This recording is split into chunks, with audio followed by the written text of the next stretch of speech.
مدى كماله صلى الله ربنا على النور المبين مصطفى سيد المرسلين وعلى آله وصحبه أجمعين اللهم صل على سيدنا محمد وآله كما لا نهاية لكمالك وعدد كماله.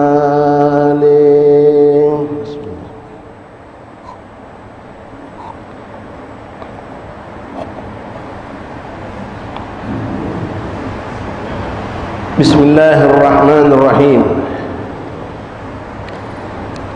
Bismillah walhamdulillah wassalatu wassalamu ala sayyidina maulana Muhammad ibn Abdullah wa ala alihi wa sahbihi wa man walah. Rabbi syrah li sadri wa yassir li amri wahlul 'uqdatam min lisani yafqahu qawli. Rabbi zidna ilman wa yaqinan warzuqna fahman.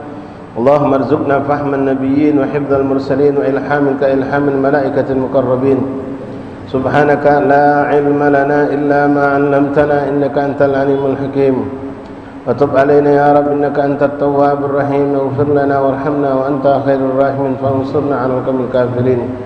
Allahumma ya man waffaqa ahlal khair wa aanahum ala fiqh. Allahumma lil khair wa inna alayhi.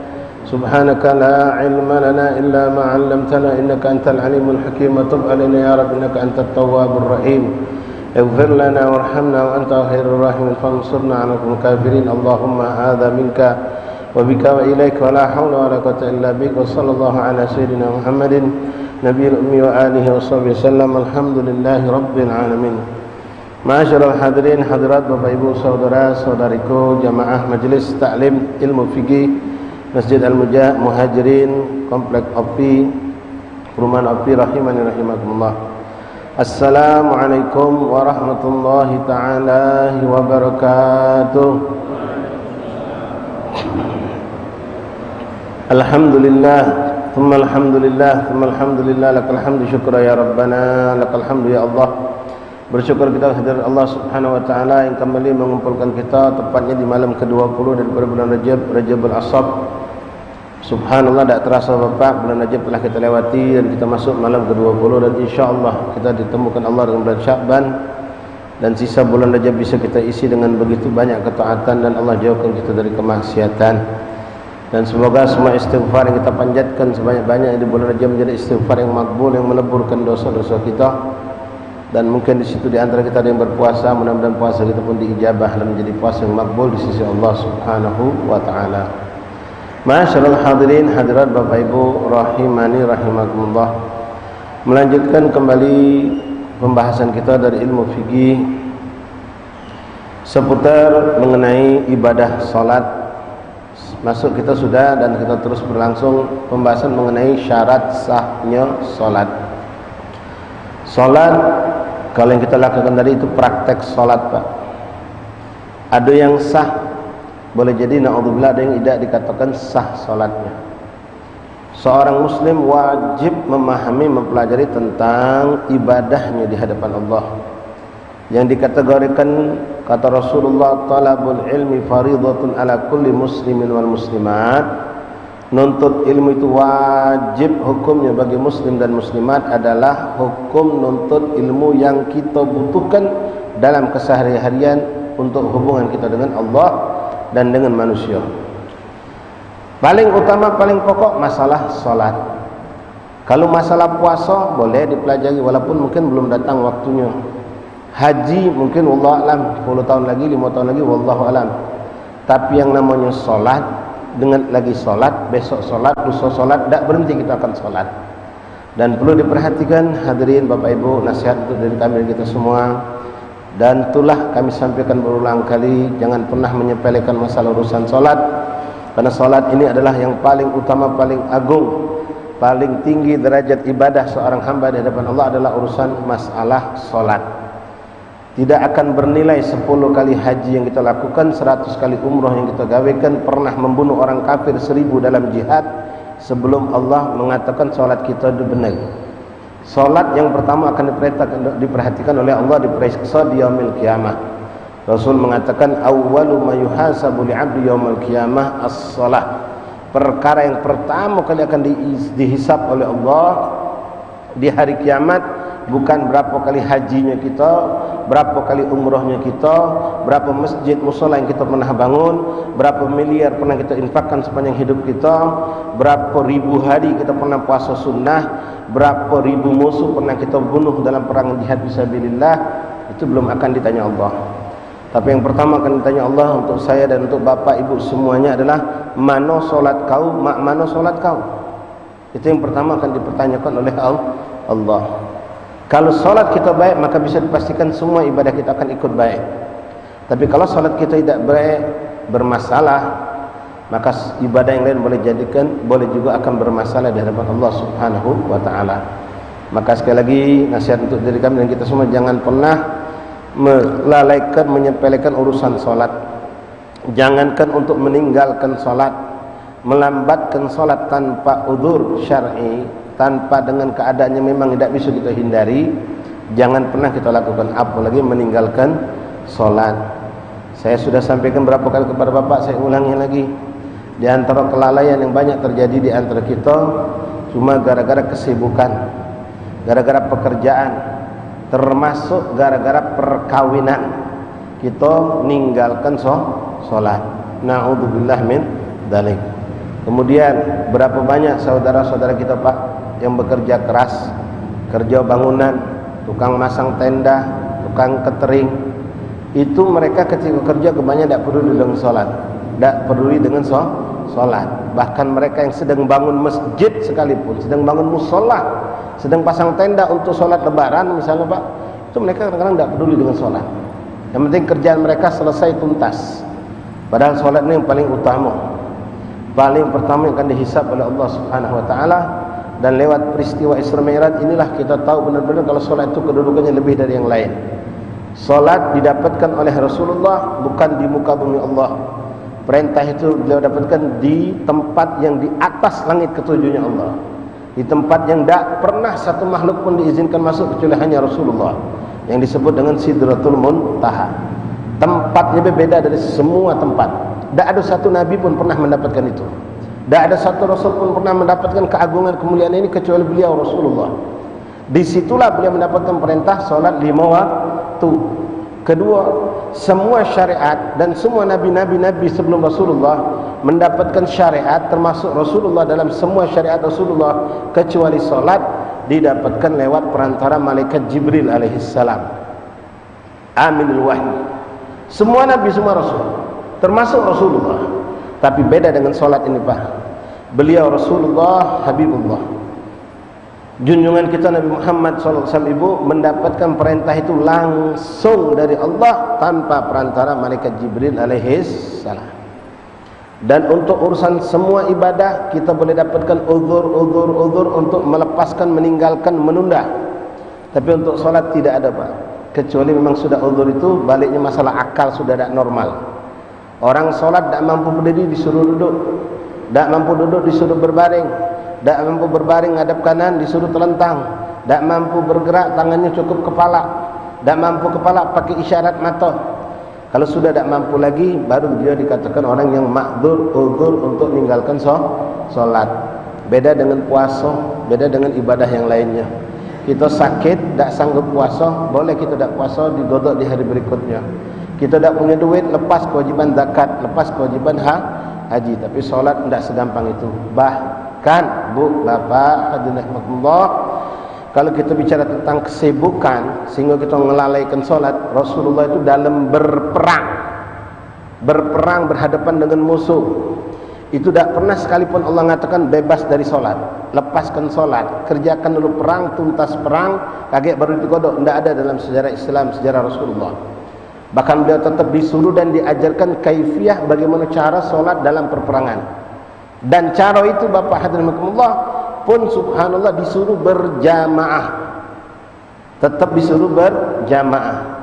Maka jadikanlah insyaAllah momen kita tahun ini surah Mi'raj Nabi Muhammad SAW bulan Rajab ini untuk kita memulai untuk tidak pernah melakukan solat wajib kecuali berjamaah insyaallah. Nah, Bu Bapak hadirin rahimakumullah, seorang muslim harus memahami dalam semua ibadah. Ini sudah pernah kami sampaikan lagi mudah-mudahan untuk mengingatkan kita semua ibadah termasuk urusan solat. 3 perkara wajib diketahui, bukan dihafalkan tapi paham, tahu dia. 3 perkara dari 5 perkara, Pak. Yang pertama mengenai syarat suatu ibadah. Kalau sekarang kita bicara tentang sholat, seorang wajib muslim itu sebelum balik sudah belajar ini. Apa itu syarat sahnya sholat? Kemudian rukun sholat atau furudus sholat yang wajib dalam sholat. Yang ketiga mubtilatis sholat yang membatalkan sholat. 3 perkara ini wajib Bapak Ibu kita pahami, kita ngerti. Ini sholat urusannya langsung pada Allah. Jangan kita menyepelekan, jangan yang penting aku sholat. Tidak bisa, Pak. Minta maaf tadi kebetulan saya ketika masuk sini sholat, pas duduk sejenak di sini ada sosok seorang sholat sunnah di belakang, Pak. Secara hukum saya katakan sholat Bapak itu tidak sah. Kenapa? Begitu dia ngangkat dari kepala rukuk, i'tidal, belum tamakninah, belum tegak lurus, dia rukuk langsung sujud. Itu bukti orang sholat tanpa ilmu. Dia tidak tahu hukum sholat yang sebenarnya, sekedar sholat saja. Ingat ikhwan, sholat harus kita jalankan dengan sesuai dengan ilmu. Ilmu itu mengenali syarat-syaratnya, mengenali rukun-rukunnya, mengenali apa yang membatalkannya. Nak lebih sempurna lagi, lebih cinta, lebih cantik, kenali sunnah-sunnahnya, kita kerjakan. Dan kenali juga makruh-makruhnya agar kita hindari. Walaupun melakukan makruh, suatu makruh tidak membatalkan sholat, tapi memperburuk keadaan sholat kita. Sunnah itu tidak wajib, tapi mempercantik keadaan sholat kita. Tapi yang 3 pertama tadi Bapak, jangan pernah kita tidak tahu dan tidak paham. Kita kemarin masuk sudah bab mengenai syarat sahnya sholat, diantaranya taharatu anin najasah fis thawb wal badan wal makan, suci dari najis pakaian, badan dan tempat kita sholat. Kemarin sudah saya jelaskan kepada Bapak dan kita sudah belajar dulu, Pak, tentang najis ada 3, ada najis berat, najis pertengahan. Nah, yang kita bahas ini najis pertengahan. Kalau najis berat mungkin jarang terjadi kita nemukannya, tapi najis pertengahan ini yang selalu ada dalam kehidupan sehari-hari kita. Bahkan maaf, kita hidup membawa najis. Kemarin sudah kami jelaskan juga kepada Bapak Ibu hadirin sekalian, tidaklah semua yang menjijikkan atau kesan jorok itu najis. Kita bukan pakai akal, bukan dengan hawa nafsu, tapi dengan kata syariat. Kalau syariat mengatakan ini najis, najis. Kalau syariat mengatakan tidak bernajis, maka tidaklah najis walaupun menjijikkan. Seperti kemarin kita kenal ludah, dahak, umbel, maaf, tai telinga, tai kuping, tai hidung, daki yang ada di badan kita, Pak, keringat. Itu semua menjijikkan boleh jadi, tapi tidaklah bernajis. Tidak dikategorikan najis. Kotor selagi tidak najis tetap sah untuk dibawa sholat, baik itu badan, baik itu tempat sholat ataupun pakaian. Kalau dari kacamata sah atau tidak. Tapi kalau kita masuk ke bab etika, bab adab, tentu sangat buruk adab seorang hamba Allah menghadap Allah dalam kondisi badan kotor atau pakaian yang kotor atau tempat sholat yang kotor. Tapi maaf, jangan jadikan alasan gara-gara kotor pakaian atau badan lalu kita na'udzubillah meninggalkan sholat. Hal ini sering kami dapatkan rekan-rekan kita yang kerja bangunan, Pak. Kami di pesantren adalah ada bangunan lokal, bangun apa. Ketika datang waktu sholat, kita ingatkan, ayo bapak-bapak berhenti dulu istirahat, sholat dulu. Beb, kotor baju kami, jadi kotor baju kami, kotor najis dah. Nah dia bingung najis apa? Kotor dia, kena semen, kena kapur segala macam. Kotor tidak menghalangi kita untuk sholat. Yang penting tidak bernajis. Itu kuli bangunan, pekerja-pekerja macam-macam, pekerja berat itu Pak. Termasuk yang begawi di bengkel, begawi oli segala macam, badannya baju itu putih lah jadi coklat hitam bahkan. Selagi dia yakin tidak ada najis, sah dibawa sholat. Sah dibawa sholat. Kita belum mandi Pak, kebetulan kita dalam perjalanan. Dari kemarin tidak sempat mandi, bau badan kita. Tapi kalau aku nak mandi dulu, katik tempat. Kalau aku mandi dulu lewat waktu sholat, sholatlah tanpa harus mandi. Selagi kita memang tahu aku tidak berhadas besar, sholat. Walaupun maaf badan kita kotor bau, tetap sah sholat tersebut. Bahkan kita kadang maaf melihat ibu-ibu ya, ada ibu-ibu pakai mengkenang sudah taik laletan galau. Ya, bukan taik lalatnya, itu istilahnya Pak ya. Saking sudah lama tidak dicuci, keringat basah kering, basah kering. Kadang-kadang peci di antara kita sampai putih jadi coklat. Selagi itu tidak najis, hukum tetap sah dibawa sholat. Jelas insyaAllah Bapak. Nah sekarang masalah najis. Najis di badan, di pakaian. Kemarin di badan sudah kita bahas, di pakaian juga sudah kita bahas. Sekarang masalah najis di tempat sholat. Ma'asyiral hadirin Bu Bapak, najis di tempat sholat itu yang dikategorikan tidak menjadikan sahnya sholat, atau kalau tersentuh kita batal sholat, yang mulaqah, bersentuhan langsung dengan kita punya badan atau kita punya baju. Saya gambarkan misal, ini sejadah Pak sepanjang lidah ini ya, mungkin 30 meter, nyatu senyawa. Di ujung sana ada najis, maka yang sholatnya mana hukumnya? Karena di ujung sana atau di ujung sini ada najis, muntah kucing, kencing kucing, atau ada orang bawa anak kecil kencing. Apakah semua dianggap tidak boleh bikin sholat, atau sekedar di sini saja? Jawabnya cuma di sini yang tidak boleh digunakan untuk sholat. Setelah ke sini itu tetap suci, walaupun dia senyawa. Saya kerucutkan lagi. Sejadah yang saya duduk ini Pak, sejadah yang kita punya masing-masing. Seandainya di sejadah itu ada najis, pun belum tentu dikatakan tidak boleh dipakai untuk sholat, atau tidak sah sholat kita. Contoh, kita sholat, selesai sholat, pas kita nak nutup ngelipet sejadah, ternyata di bawahnya ada bangkai cecek nempel. Bangkai cecek ini mungkin dari kemarin, atau katakanlah ada darah di bawah sejadah tadi. Pertanyaan, apa hukum sholat kita? Kita sholat di sejadah yang ada najis. Ma'asyal ikhwan rahimani rahimakumullah, sejadah atau ambal atau tikar atau lantai yang kita gunakan untuk sholat, itu kalau ada najis, selagi najis itu tidak langsung bersentuhan dengan tubuh kita atau dengan pakaian kita, najisnya itu, maka hukum sholat tetap sah. Misal saya contoh paling simpel, kita punya sejadah Pak, pas kita sholat lagi rukuk, nyingok pas di tempat sujud itu, kalau kita sujud ada tai cecek 3 ekor, ada tai cecek 3 ekor Pak. Hukum sejadah bernajis, tapi apakah sejadah ini sudah dianggap tidak sah untuk sholat? Tetap sah bagi untuk sholat. Ketika kita berdiri, kena tak kita di najis itu? Tidak. Ketika kita rukuk, kena tak najis itu? Tidak. Nah sekarang kalau sujud, kalau kita ngelak, menghindar, sujud biasanya di sini kan, kita bergeser dikit kepala kita, sehingga posisi najis ada di samping kepala kita dan tidak bersentuhan dengan tubuh kita, maka sholat tetap dianggap sah.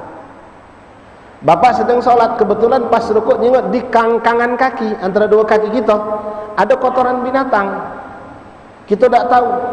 Pas kita sholat rukuk, di bawah kangkangan kaki, tapi kaki tidak tersentuh dengan najis itu, dia di tengah-tengah. Maka pandai-pandailah kita berusaha untuk dalam sholat itu tidak tersentuh. Jadi pas duduknya mungkin jangan duduk ngepong, duduk pucuk tumit, boleh. Duduk antara dua sujud, duduk di pucuk tumit. Yang penting ada tomak ninahnya. Sujud lagi, duduk lagi di atas pantat kita, di atas tumit ditegakkan. Kalau kita duduk kan khawatir terduduk di najis. Nah, jadi seperti itu. Ada najis di ujung sejadah, tidak jadi faktor menjadikan sholat tidak sah.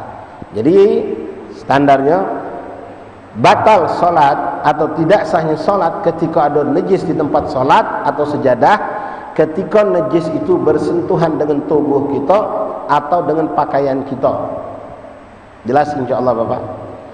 Jadi ketika kita sholat ternyata di tengah-tengah sejadah ada najis, selagi kita bisa menghindari persentuhan langsung dengan najis, maka sholat tetap dianggap sah.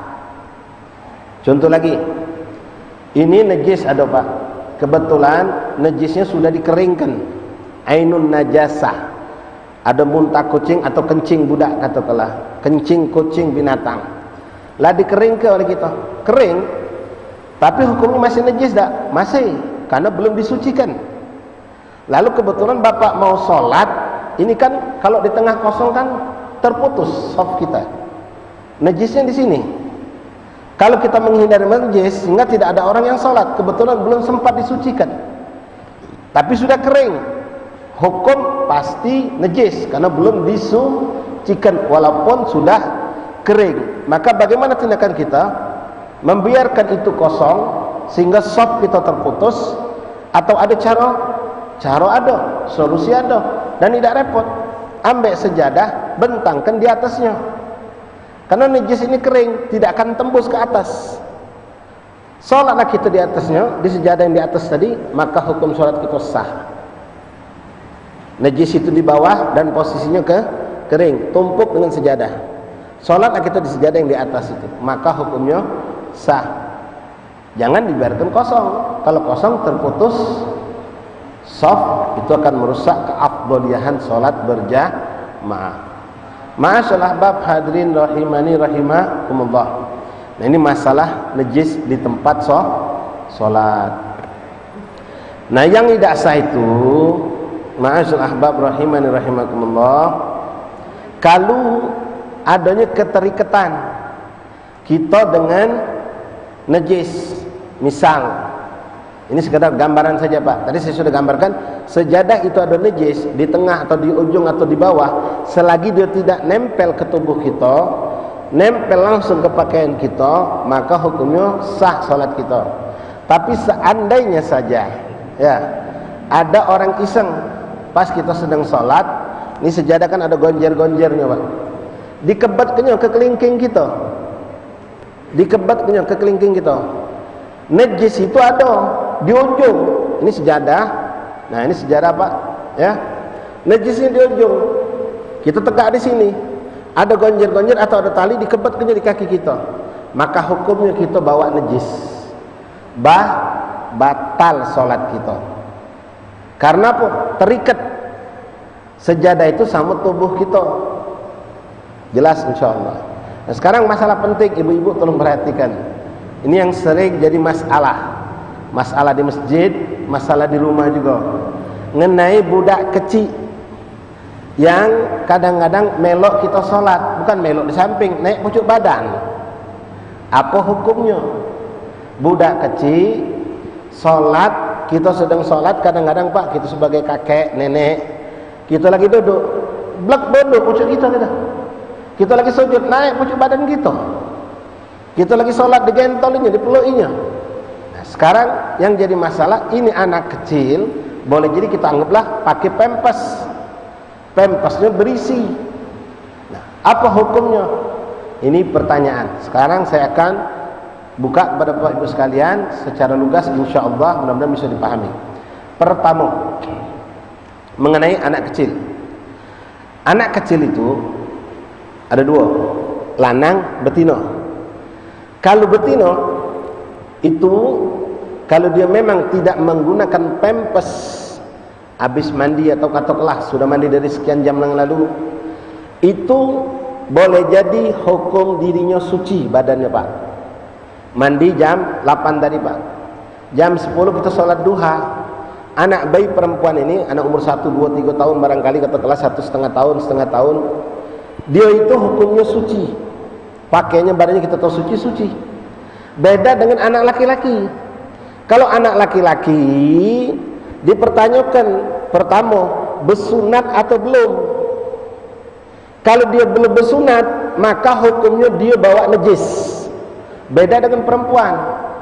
Perempuan disunahkan sunat juga Pak. Bahkan sebagian ulama mewajibkan sunat khitan perempuan itu dalam syariat diperintahkan. Cuma maaf, jangan terlambat. Kalau khitan perempuan itu dilakukan dalam hitungan minggu-minggu awal. Umur 4 hari, 3 hari, 2 hari, kalau pacak lagi kelah. Seminggu paling lama 2 minggu. Karena kalau sudah terlalu dewasa, besar, masuk 1,5 tahun, itu untuk memotong bagian yang dikhitan itu biasanya sembuhnya agak lambat. Disitulah kadang-kadang muncul infeksi. Akhirnya jadi kendali untuk tak boleh, dolim katanya. Padahal syariat nyuruh Pak. Kita yang salah. Kalau beda dengan khitan wong lanang. Khitan wong lanang sudah disunahkan dari umur 8 hari. Sudah boleh anak kita 8 hari, cucung kita 8 hari khitan. Tinggal tanya dokter, kira-kira sudah siap belum budak ini khitan? Ya kami alhamdulillah Pak, anak-anak kami semuanya di bawah 2 bulan. Ada yang 40 hari, ada yang 30 hari tak nyampe sudah kami khitan. Pengennya bahkan 8 hari. Kebetulan jadi 2 anak kami itu disesar galau umiknya. Jadi belum siap untuk bergerak, ngendong segala macam, jadi kita tunda. Umur 8 hari sudah boleh dikhitan. Kalau memang kondisinya sudah memungkinkan. Lebih dini lebih afdol. Di antaranya keuntungan untuk mencegah ketidaksahan sholat kita. Anak yang belum dikhitan laki-laki itu maaf Pak, ada namanya kuflah, kulit kepala kemaluan. Itulah yang disunat. Kalau dia sudah disunat, itu tidak ada lagi tempat menyimpan najis. Kalau yang masih kulub bahasa kita Pak, belum bersunat, itu kencing, sisa najis masih tersisa. Kita nyebok ni zahirnya baik, tidak pernah kita buka macam itu, tidak pernah.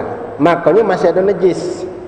Jadi balik tadi Pak, kalau anak laki-laki yang belum khitan, tolong jangan bawa ke masjid. Khawatir kaget dia pas kita lagi sholat narik baju kita, meluk tangan kita, batal sholat kita. Jelas. Itu pertama perbedaan antara laki-laki dengan perempuan. Nah sekarang sudah dikhitan atau perempuan tapi pakai pempes. Pempes ini kan nampung najis. Bagaimana hukumnya? Sekarang kita lihat. Pertama, kondisi anaknya dulu. Ini anak baru dimandikan. Barusan dimandikan. Dia sudah pipis, sudah beol, dimandikan bersih. Lalu kita pakai ke pempes. Selesai kita pakai pempes, kita pun ngambil uduk sholat. Ketika kita sholat, ini anak sudah disunat Pak ya ceritanya nih, atau perempuan bayi tadi. Ketika sedang sholat, tiba-tiba dia naik ke punggung kita. Atau kita lagi duduk, dia duduk di paha kita. Atau dia narik-narik baju kita, mengkenal kita. Apa hukum sholat kita? Batal atau tidak? Kita bisa pakai logika. Ini baru 5 menit pakai pempes. Rasanya tidak kado dia kencing. Tadi sudah kencing di kamar mandi. Pas ku mandikan sudah kencing, sudah BAB. Sudah tuntas. Kalau pakai ukuran logika kebiasaan, tidak kado lah kencing lagi tuh. Paling sejam setengah baru koyo lagi. Nah, kalau masih baru pempes tadi, bapak ibu boleh cukup husnuzon, masih kosong insya Allah pempesnya. Tak perlu habis sholat langsung bapak panggil cucung peloroti celanonya, ada kencing apa tidak perlu. Kita pakai logika baik. 5 menit 10 menit budak baru dari kamar mandi, rasanya tidak kado berisi. Tapi kalau bapak orangnya was-wasan, itulah susah. Sadar tadi kencing tidak dia, hanya kita peloroti Pak terpaksa pempes budak tadi. Nah, tidak usah nyusahkan diri. Kalau masih waktu senjang waktu itu yang secara ukuran logika budak ini tidak akan kencing, baru dari kamar mandi aku baru pakaikan pempes aku sholat, maka insya Allah itu tidak ada najisnya. Jelas Pak. Nah sekarang yang jadi masalah, gimana kalau pempes ini sudah berlewat waktu senggang 20 menit atau setengah jam ke pucuk, yang secara hitung itu boleh jadi budak ini lah kencing lagi. Boleh jadi dia BAB. Cuma kalau BAB biasanya ada bau, Pak. Kencing ini yang jadi masalah, ada katik baunya. Nah sekarang katakanlah sudah sejam yang lalu dipempeskan atau lebih. Bagaimana hukum ini baik kalau dia mendekat kepada kita ketika kita sedang sholat? Pertama, yang dikatakan batal itu kalau ada kesan kita membawa najis atau terikat dengan najis. Tadi sudah saya gambarkan. Kalau kaki kita terkebat, najis hukumnya. Walaupun najis itu di sini, bapak sholat di situ. Misal di situ ada tali dikebat ke sejadah, dikebat kaki kita, hukumnya najis. Nah sekarang, bu, bapak, hadirin, ibu-ibu tolong perhatikan. Anak ini kita anggap pakai pempes dan pempesnya sudah berisi najis, Pak. Ketika kita sedang sholat, sedang duduk, ibu lagi duduk sholat, cucung kita ini ngosok kepala kita, Pak. Nah, dibacanya, dirukiahnya kita. Nah, cuma ngosok baik tapi tidak dicenggutnya, tidak. Gosoknya baik, dada kita diusap-usapnya. Nah, ada tak keterikatan ini? Terikat tak? Tidak. Ya, najis itu di bawah. Dia ngusap kepala. Tangannya tidak ada najis. Beda kalau dia, nah, kalau sudah macam ini namanya seperti terikat. Tariknya jembut, ya, tariknya kita punya rambut ini, jenggotnya. Atau dia menarik kaki kita atau pakaian kita, maka hukumnya batal. Tapi kalau cuma gosok-gosok, ngusap-ngusap, atau kita pas lagi tahiyat lagi duduk, dia nyender, senderinya kita oleh cucung kita tadi. Apa hukum salat kita? Tidak batal, karena tidak ada keterikatan dan itu tidak membawa. Kan nyender dia, tangannya cuma megang begini atau diusapnya badan kita, tidak batal. Tapi kalau sudah sifatnya nyengkem, begini, Pak, atau baju kita ditariknya, Bu, mengkena tadi, maka hukum solat kita batal. Termasuklah jelas kalau pas kita sujud dia naik ke punggung, batal. Kita lagi duduk dia naik ke paha, batal. Ibu sedang tegak, mengkena panjang, dia tegak kicik-kicik jalan, tegak depan kita, nginjek, mengkena ibu. Kalau nginjek sejadah, tidak batal, karena tidak tersentuh dengan diri kita. Tapi kalau dia sudah nginjek mengkena, berarti dia berdiri di pakaian kita dengan najis tadi, batal solat ibu. Jelas insya Allah, ya Pak. Jadi kalau yang sifat itu tidak terikat, contoh terikat itu dibetingnya, Pak, tangannya masuk ke tangan kita atau dicekeknya kita, ya budak kecil, ya Pak. Atau duduk, namanya bawa sudah najis, duduk di paha kita, berdiri dan dia berdiri di pakaian kita mengkena, yang mana mengkena ini nyambung ke badan kita, atau dia jambak baju kita dengan kuat ditarik-tarik begini, itu semua membatalkan.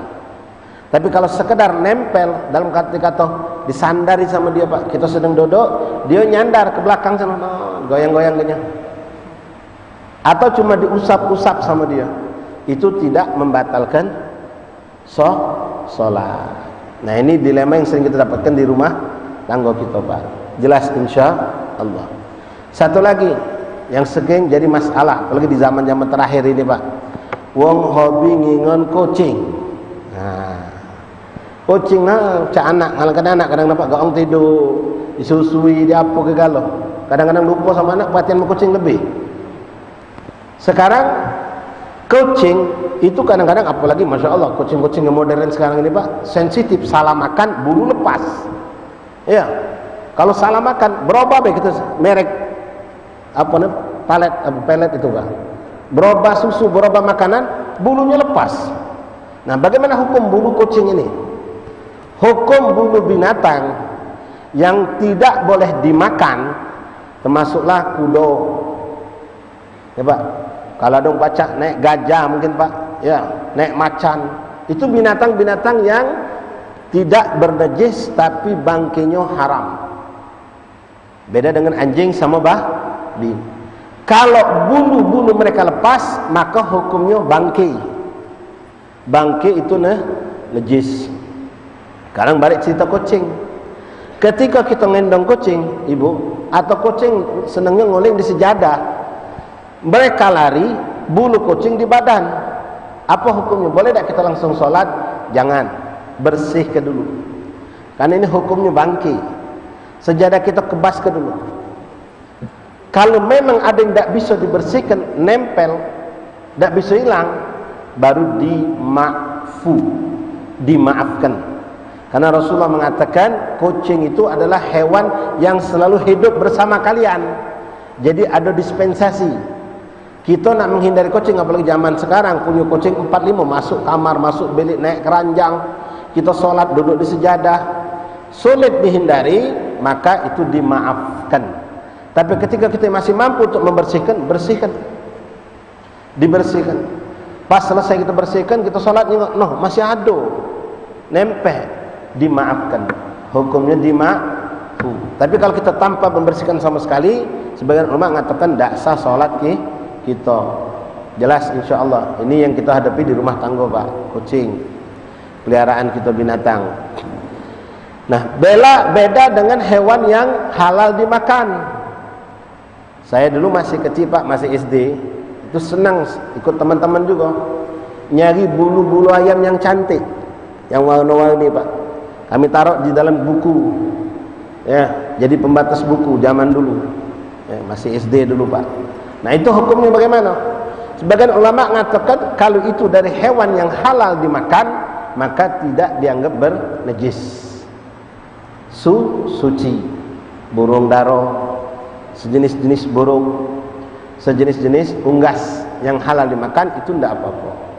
Nah, sekarang dilema yang sering kita dapat juga, Pak, walaupun ini jarang terjadi, tapi kadang ada musim laron.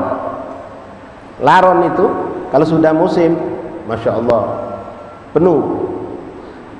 Kalau bangkainya, ada bangkai, kalau laron itu hidup, berjalan, itu tidak najis. Tidak najis di badan kita. Cukup kita tepiskan, bersihkan.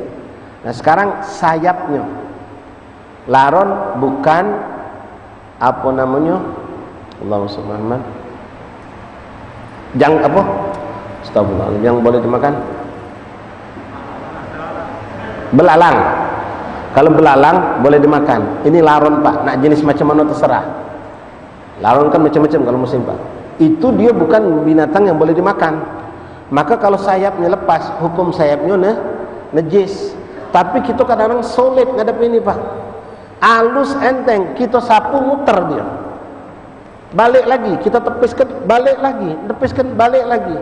Nah, balik hukumnya seperti bulu kucing yang sulit dibersihkan. Jadi selagi kita mampu, bersihkan. Tapi pas sudah selesai kita bersih, atau sholat misalnya, no, masih ada di bahu kita, di tubuh kita, itu dimaafkan. Yang penting bukan bangkai laronnya, cuma bulu laron tersebut. Masyaallah ahbab rahimani rahimakumullah. Nah, itu contoh lagi, ya Pak, najis yang ada dari hewan. Sekarang kita perlu ketahui juga mengenai hal-hal yang memabukkan. Kullu muskirin alainal haram. Setiap yang memabukkan itu haram hukumnya. Kalau zaman Nabi, zaman dulu wong-wong tua kita lupa apa kata mabuk itu, ya cuma minuman itulah. Mungkin wong dulu lah kenal juga namanya apa yang galak dibuat dari tapi ni, Pak, yang putih diminum warung-warung. Apa? Tua. Nah, sekarang lah macam-macam. Pil ada 101 jenisnya, mabuk kan. Heroin dengan segala macam jenisnya, ganja dengan segala jenis-jenisnya.